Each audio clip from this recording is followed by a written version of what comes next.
আসসালামু আলাইকুম।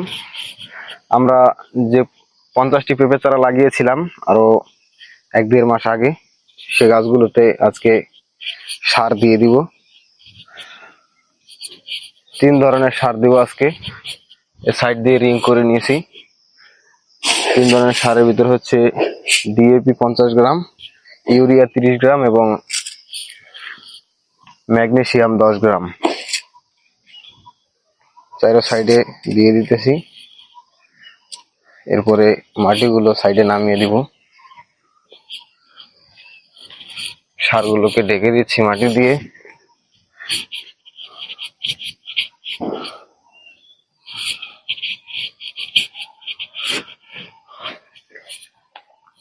এভাবে করে দিলে সার দ্রুত কাজ করে। যেহেতু রিং করে দূরে দিয়েছি, গাছের শিকড়ের কোনো ক্ষতি হবে না। আমাদের সার দেওয়া উচিত ছিল আরো আগে, কিন্তু দেইনি, অবহেলা করে। আজকে দিয়ে দিচ্ছি।